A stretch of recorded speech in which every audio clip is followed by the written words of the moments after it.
Just say it, man. Don't make me ask 20 questions. What is the point? Get to the point. Just say it already. Welcome to the Podcram. Clinical psychiatrist Dr. Daniel Amen on the Modern Wisdom Podcast number 958. Gluten in your stomach mixed with stomach acid turns into something called gluteomorphins, which work on the opiate centers in your brain. So they turn things down. And milk or dairy products have casein, one of the proteins, turns into caseomorphins. And so if you get rid of those, get rid of gluten and dairy, you just think clearer.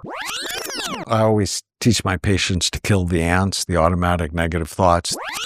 And did you know that if you get a sugar burst, it drops testosterone levels by 25%? So if you share the cheesecake with your partner at the restaurant, no one's getting dessert when you get home.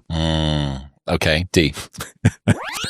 I'm actually not a huge fan of sending kids away to school to live with other underdeveloped brains. You know, your brain's not finished developing. The brain's just not done until you're 25. Why would you send it away where basically taught by other half the people are functional alcoholics and where that's just normal? I'd heard that once patterns and habits are laid down, that there's no pruning or getting rid of those pathways. All that there is laying more preferred pathways over the top of them. How true is that from a structural perspective? Yeah, I don't think it's true. I think I've seen people undergo wildly positive transformations. And wildly negative ones, right? If we think of neuroplasticity as a good thing, but it's not. It's a thing. Whatever you continually pay attention to, if it's positivity, your brain will learn to be more positive. If it's negativity or an addiction, it's going to be more negativity. And so where you bring your attention repeatedly always determines how you feel. As long as you don't have an infection and your hormones are right. And we didn't talk about S, which is sleep, which is so important because when you sleep 7.5 hours, it turns on 700 health promoting genes. And if you sleep less than 6 hours, it turns off 700 health promoting genes. So making sleep, I go to bed to wash my brain, right? I go to bed because I want my memory to be better tomorrow. That's why I don't drink, because I have more REM. I have more dreams. Let's say that someone's suffering from anxiety. What are the biggest do's and don'ts for them? So if you suffer from anxiety and you start to panic, don't leave the situation you're in, because if you leave, the anxiety is going to begin to control you. So that's the first step. The second thing is when you get anxious, learn how to breathe with your belly. Diaphragmatic breathing is as effective as Xanax, and there has no side effects. And do it, I call it the 15-second breath. And you know what I mean when I say diaphragmatic? When you breathe in, stick your belly out as far as you can, because when you do, there's a muscle between your chest and your abdomen called the diaphragm, and it flattens and it doubles your lung capacity.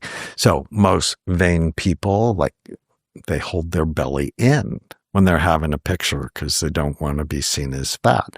But do that when you're taking a picture. But in everyday life, you breathe in, stick your belly out as far as it'll go.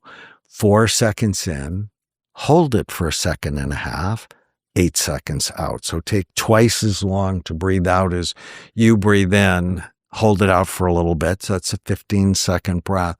It'll break a panic attack in under 4 or 5 breaths. It's so cool. And you're controlling your own physiology.